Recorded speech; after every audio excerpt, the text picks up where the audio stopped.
नमस्कार शुभ सकाळ मु विभु एमएलटी बढ़िया को आपन को स्वागत जनाउछि। आज 21 मे मंगलवार आसंतु आज दिनर गुरुत्वपूर्ण अपडेट पर नजर पकाई देबा। ता पूर्व वीडियोटी को लाइक करंतु, चैनल को नुआ करी आसितिले चैनल को सब्सक्राइब करी पाखरे थिबा ऑल बेल आइकन पर क्लिक करबा को अनुरोध, जहा द्वारा कि प्रतिटी अपडेट आपन प्रथमे पाई परिबे। आजिर प्रथम खबर रही खूब शीघ्र अवपातर रूप नहीं पारे लघुचाप, मत्स्यजीवी को समुद्र मना। सारा देश में निर्वाचन माहौल। आज देशर पंचम पर्याय और राज्यर द्वितीय पर्याय मतदान। निज मनपसंदर नेता चयन करुछंती मतदाता।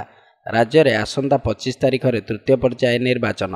एसबू भितर निर्वाचन में वर्षा बाधक साजिपारे बोली आशंका करा जाउछि। तेबे लघुचाप प्रभाव ओडिशार समुद्रकूलिया अंचल को प्रभावित करिवार संभावना थिबारु सतर्क रहिबाकु सूचना दिया जाइछि। पाणीपाग विभाग सूचना अनुसार आसंता 24 रे अवपात रूप नहीं पारे लघुचाप। 23 सकाळु समुद्र अशांत रहिबो। मत्स्यजीवी को समुद्र मध्य को जीवाको बारण करा जायथिबा बेले समुद्र मध्यरे थिबा मत्स्यजीवी 23 सुधा कूल को फेरिबाको निर्देश दिया जाइछि। 24 एवं 25 रे प्रबल वर्षा नहीं पाणीपाग विभाग सूचना जारी करिछि। जगतसिंहपुर केन्द्रापड़ा प्रबल वर्षार संभावना थिबा बेले बालेश्वर भद्रक जाजपुर कटक मयूरभंज केन्दुझर प्रबल वर्षा हेबा नहीं आशंका करा जाउछि। परवर्ती खबर रही द्वितीय पर्याय भोट हार 60.2%। 305 प्रार्थी भाग्य ईवीएम रे सील। ईवीएम त्रुटि काँ गंडगोल एवं किछि स्थान में प्रचंड खरा जोगु पुलिंग अधिकारी अचेत होगा सत्वे शांति श्रृंखलार सह शेष होइछि ओडिशार द्वितीय पर्याय मतदान। संध्या 5टा सुधा मतदान हार 60.2% रही। चूड़ांत तथ्य संग्रह पर मतदान हार आहरी बढ़िबो। तेबे 5 सांसदीय क्षेत्र 35 विधानसभा क्षेत्र में मोट 305 प्रार्थी भाग्य ईवीएम रे सील होइछि। एथिरे मुख्यमंत्री नवीन पट्टनायक समेत 40 सांसद प्रार्थी और 265 विधानसभा प्रार्थी अंतर्भुक्त। अन्य किछि हेविओडिंग मध्य मंत्री प्रदीप कुमार आमात, मंत्री विक्रम आरुख, मंत्री निरंजन पुजारी, पूर्वतन केन्द्रमंत्री जुएल ओराम, दिलीप राय, पूर्वतन हॉकी कैप्टेन दिलीप तिर्की, टुकुनी साहू, रीता साहू और शारदा नायक प्रमुखों भाग्य मध्य निर्णय हेब। क्या मुंडे भोटर सुना कलश ढाली ताहा गणति पर स्पष्ट हेब। परवर्ती खबर रही इरान में 5 दिनिया राष्ट्रीय शोक। भारत में आसंता काली दिनिकिया शोक कर पालन। हेलिकप्टर दुर्घटना इरान राष्ट्रपति इब्राहिम राइसी मृत्यु पर इरान में 5 दिनिया राष्ट्रीय शोक पालन कर घोषणा करा जाउछि। इरान राष्ट्रपति भवन में थिबा तांको चेयर को कला कपड़ा ढांकी दिया जाइछि। एहार कारण केवल शोकर संकेत नुहे बरं एक धार्मिक कारण मध्य। राष्ट्रपति इब्राहिम राइसी मृत्यु घोषणा पर इरान कैबिनेट एक जरूरीकालीन बैठक डकाइथिला एवं एहा पर समावेदना वार्ता मध्य देई कहिछि जे राइसी देशर सेवार सर्वोच्च बलिदान देइछन्ति। अन्य पक्षरे राइसी मृत्यु रे भारत सरकार मध्य गभीर शोक प्रकाश करिछन्ति। तांको सम्मान रे भारत सरकार मई 21 रे दिनिकिया राष्ट्रीय शोक घोषणा करिछन्ति। परवर्ती खबर रही 2034 सुधा ओडिशा हेब श्रेष्ठ राज्य। आदिवासी मुख्यमंत्री नवीन पट्टनायक दैछन्ति ग्यारंटी।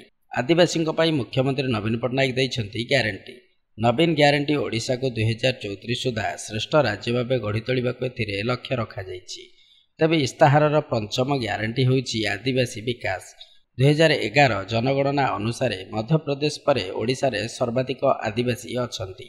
9.2% आदिवासी ओडिशा रे रहिछन्ति। श्रेष्ठ राज्य पई आदिवासी सशक्तिकरण आवश्यक। हेले केंद्र सरकार आदिवासी आड़ रे भोट मागुछन्ति सिना करिछन्ति कोन बोली प्रेसमिट करी बीजेडी वर्षिछि।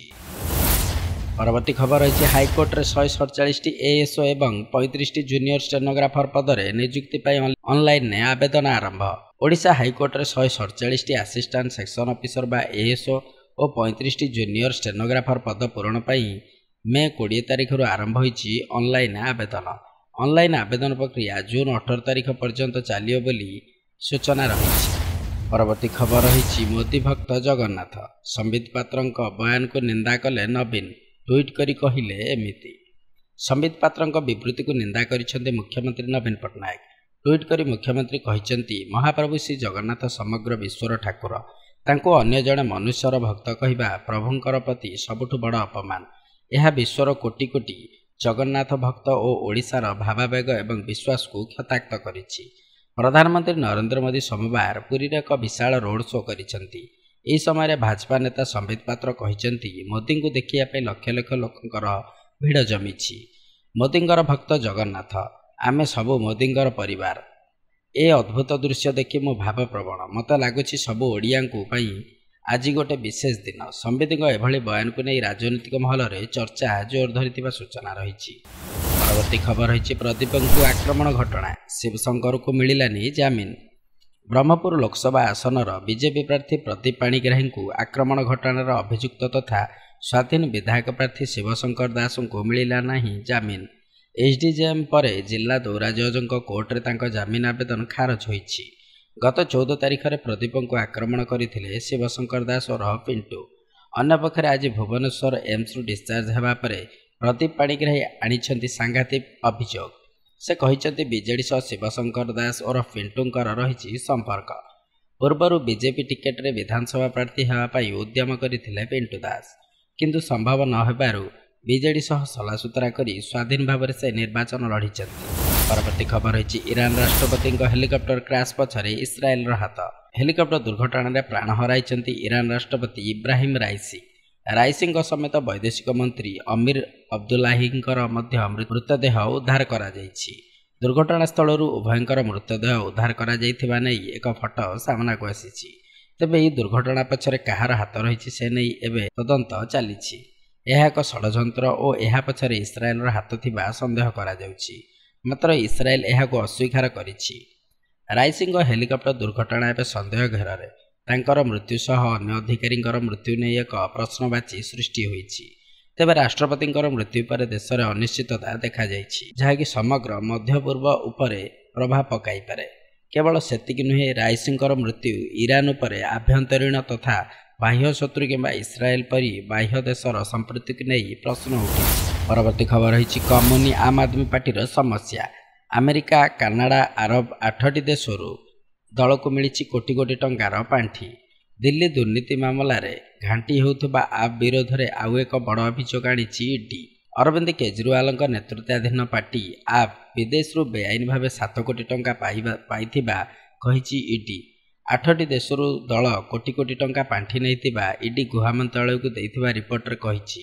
କେବଳ ସେତିକି ନୁହେଁ, ଯେଉଁମାନଙ୍କଠୁ ଆପ୍ ଅନୁମୋଦନ ପାଇଛି ସେମାନଙ୍କର ପରିଚୟ ଦଳ ଲୁଚାଇଥିବା ଇଡି ଅଭିଯୋଗ କରିଛି, ଯାହା ଏଫ୍ସିଆର୍ଏଫ୍, ଆର୍ଏଫ୍ଏ, ଆଇପିସି ଧାରା ଉଲ୍ଲଂଘନ କରୁଛି। America, Canada, Australia, New Zealand, Saudi Arab, UAE, Kuwait, Oman ଭଳି ଦେଶରୁ ଆପ୍ ଏହି ଅନୁଦାନ ପାଇଛି। ଏନେଇ ଇଡି କେନ୍ଦ୍ର ଗୃହ ମନ୍ତ୍ରାଳୟକୁ ଅବଗତ କରାଇଛି। କିନ୍ତୁ ଇଡିର ଅଭିଯୋଗକୁ ଖଣ୍ଡନ କରିବା ସହ ଏହା ଏକ ରାଜନୈତିକ ଷଡ଼ଯନ୍ତ୍ର ବୋଲି କହିଛି ଆମ୍ ଆଦମୀ ପାର୍ଟି। ନମସ୍କାର, ଆଜିର ଖବର ଅପଡେଟ୍କୁ ଆମେ ଏଇଠି ସମାପ୍ତ କରୁଛୁ। ଏହିଭଳି ଖବର ଉପରେ ଅପଡେଟ୍ ରହିବାକୁ ଚାହୁଁଥିଲେ ଆମେ ଚ୍ୟାନେଲକୁ ଲାଇକ୍, ସେୟାର, ସବସ୍କ୍ରାଇବ୍ କରନ୍ତୁ। ନମସ୍କାର।